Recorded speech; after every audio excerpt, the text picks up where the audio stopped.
বেরোচ্ছে, 6টায় বাজে সন্ধ্যায় বেরোচ্ছে। এবং সন্ধ্যা বেরোচ্ছে। তারপরে শনি একটা ছিল, শনি একটা আমার ভাইয়ের সাথে কথা হয়েছিল মোবাইলে, আমি শনি একটায় ছিলাম। আর 7:30 বাজে কথা হয়েছিল, 7:30 বাজে কথা থেকে এরপরে শনি একটায় গেছে, যাওয়ার পরে আর ফিরে আসে না বাসায়। ওরা আমরা অনেক খোঁজাখুঁজি করছি। খোঁজাখুঁজি করার পরে প্রায় 8 মাস পরে আমরা লাশের সন্ধান পেয়েছি আঞ্জুমান মুফিদুল ইসলামের কাছে। লাশের সন্ধান আমরা ওখান থেকে ছবি শনাক্ত করছি।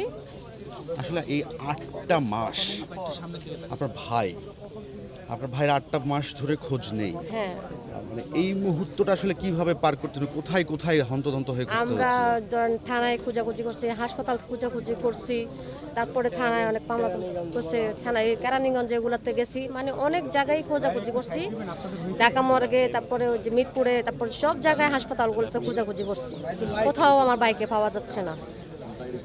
এরপরে আমরা তারপরেও খোঁজাখুঁজি শেষ নাই।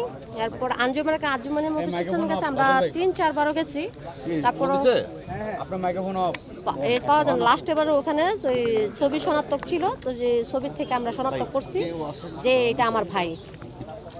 ওইখান থেকে আমরা শনাক্ত করছি ওরা আঞ্জুমানে মুফিদুল ইসলাম হচ্ছে যে বুদ্ধিজীবী কবরস্থানে ওরা দাফন করা হয়েছে 24 তারিখে। ওরা 8টা লাশ দাফন করা হয়েছে 24 তারিখে। তো এখন আমরা এখানে আসি, এখন আমাদের ভাইয়ের কবর কোনটা আমরা তো জানি নাই, আমাদের ভাইয়ের এখনো কবর চিহ্নিত করতে পারিনি।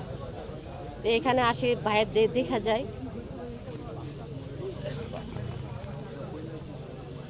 আপু, পরে সে শুরু থেকে বল উনি কিভাবে বাসা থেকে গিয়েছিল, কবে ওদের নিখোঁজ হয়েছে, ওনার নাম কি? হ্যাঁ, আমার ভাইয়ের কয়েকজন বাসার থেকে বাইরে হয়েছে সন্ধ্যায়। এখন হ্যাঁ, জুলাই 18 তারিখে ছিল, 18 তারিখে ছিল সন্ধ্যায়। তো বের হয়েছে শনি একটার দিকে গেছে, ওই আন্দোলন দিকে চলে গেছে। আন্দোলন হচ্ছে ওখানে আন্দোলনে চলে গেছে। পরে আন্দোলনে গেছে, এখান থেকে আর ফিরে আসেনি। অনেক খোঁজাখুঁজি করছি, মানে ওদিন থেকে খোঁজাখুঁজি করতেছি, রাতের থেকে।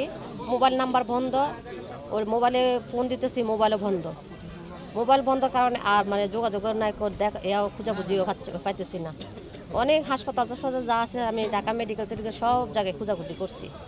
এমনকি কেরানীগঞ্জ পর্যন্ত করছি, কারণ পুলিশে ধরে নিয়ে গেছে, আন্দোলনের জন্য গেছে, পুলিশে ধরে নিয়ে গেছে, ওখানেও কেরানীগঞ্জ 5-6 বার গেছি। এরপরে কি ওইখানেও শুনছি যখন হাসিনা যেদিন পতন হয়েছে, তখন আপনার ওখানে গোলাগুলি হয়েছে কেরানীগঞ্জে, অনেক মানুষ বলে ওখানে মারা গেছে।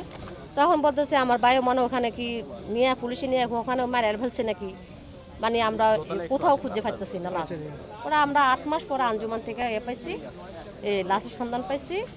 পরে আঞ্জুমান থেকে এটা ঢাকা মেডিকেলে যে ছিল, ঢাকা মেডিকেল থেকে আপনার শাহবাগ থানায় মামলা হয়েছিল। মামলা টামলা করে ওরা আবার পরে কয়েকজন আঞ্জুমান এখানে দাফন করছে বুদ্ধিজীবী কবরস্থানে। আপনার ভাইয়ের সাথে সর্বশেষ আপনার কি যোগাযোগ হয়েছিল, মানে লাস্ট যোগাযোগটা কি আমার ছিল? ভাইয়ের সাথে ওই যে আমার বড় ভাই ফোন দিছিল যে টাকা চাওয়ার জন্য। পরে ভাইয়ের দেশে ছিল, আমার ভাই ঢাকা ছিল, যেটা শহীদ হয়েছে, ওর কাছে টাকা চাইছিল। ওই বলতেছে ভাই আমি তো শনি একটা ছিলাম, শনি একটা আছি, এখানে আন্দোলন হইতেছে, তো এখন দোকানপাট সব বন্ধ, এখন আমি বাসায় যেয়ে টাকা পাঠাবো। এইটুকু ভাইয়ের সাথে কথা হয়েছে, আর কথা হয়নি। আপনার ভাই পরিবারের কত নাম্বারের, কয় ভাই বোন আপনারা, উনি কি করতো, বিবাহিত কিনা? 4 ভাই 1 বোন, আমি সবার বড় বোন। আমার বাবা মা ছোটবেলা থেকে মারা গেছে, আর আমি সবার বড় বোন। আমার ভাই আমি দেখাশোনা করি ভাই 4টারে, আমি সবার বড় বোন। আচ্ছা, আপনার নাম বলবেন, আপনার ভাইয়ের নাম কি ছিল? আমার নাম হচ্ছে জাহিদা করিম, আর আমার শহীদ রফিকুল ইসলামের আমি বড় বোন। কি করতেন? উনি শ্রমিক ছিল, রাজমিস্ত্রি কাজ করছিল। আচ্ছা, গ্রামের বাড়ি কোথায় আপনাদের? আমাদের গ্রামের বাড়ি ফেনী। ফেনী। জি।